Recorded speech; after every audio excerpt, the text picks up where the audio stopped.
Bonjour, Morning Brief du 20 septembre 2018.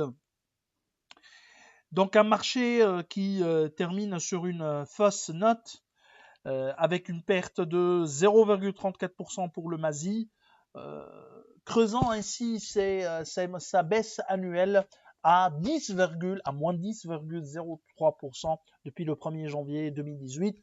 Il y a de la volatilité, retour d'un volume au-dessus de 100 millions de dirhams, 102 millions de dirhams plus précisément.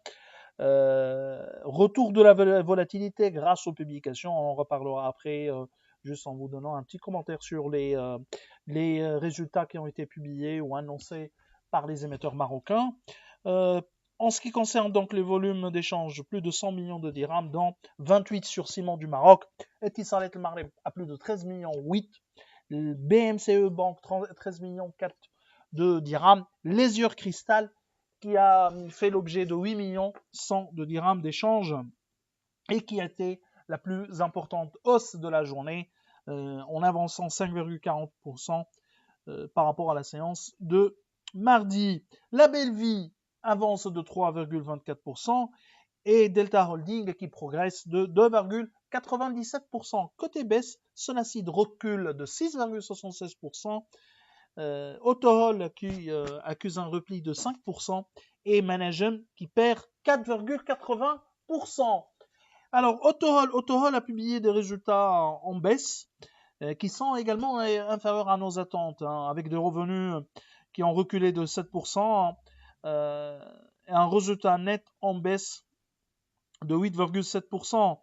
En conso, on est à 2,4 milliards de dirhams avec une hausse de seulement 1%, un EBITDA en recul de 6,1%. La hausse de l'euro a pesé sur la rentabilité du concessionnaire dans un marché automobile, donc la croissance était globalement modeste. Les chiffres d'Autohol donc sont en dessous de nos attentes. Nous allons réviser à la baisse notre modèle dans les jours qui viennent. Nous, on est déjà accumulé avec un target price à 93 dirhams, 93,5 dirhams d'objectif de cours. Alors, Takamoroko a dégagé un chiffre d'affaires consolidé de 4,1 milliards de dirhams, en hausse de 2% par rapport à juin 2017, 4,1 prévu par Alpha Mena.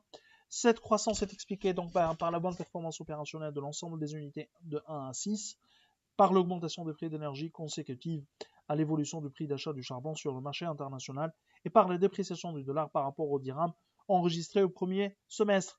Le résultat net part du groupe ressort à 543 millions de dirhams en progression de 1%. Nous, on était sur des prévisions de 538 millions de dirhams comme résultat net part du groupe. Nous sommes à accumuler avec un target price à 901 dirhams. SBM, des réalisations positives, hein, surtout en termes de résultats. Donc, chiffre d'affaires consolidé en hausse de 2% à 925 millions de dirhams, contre 2,5% prévu par Alpha Mena sur l'ensemble de l'année.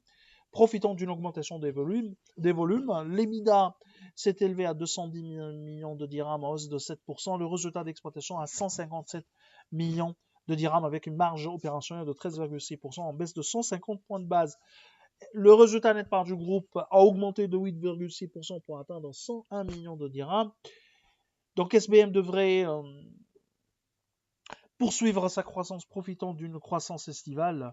Surtout, il y a maintenant l'effet, il n'y a plus d'effet des mois sacrés de Ramadan à Chaben en dehors donc de la saison estivale. Ces résultats sont en ligne avec nos attentes en termes de croissance chiffre d'affaires. Toutefois, les marges ressortent légèrement inférieures à nos attentes. Notre modèle sera actualisé dans les prochains jours. Nous sommes à accumuler avec un target price à 3091 dirhams. En ce qui concerne SBM toujours, il y a la société qui fait l'objet d'un contrôle fiscal sur les exercices 2014 à 2016, titre de l'IS, TVA et de l'IR. À ce stade, donc, elle n'a pas encore reçu la première notification et donc il n'y a pas encore la constatation d'une provision qui impacterait les résultats et donc les fonds propres 2018. Alors, nous vous remercions pour votre attention et on vous souhaite une bonne journée. Au revoir, à demain.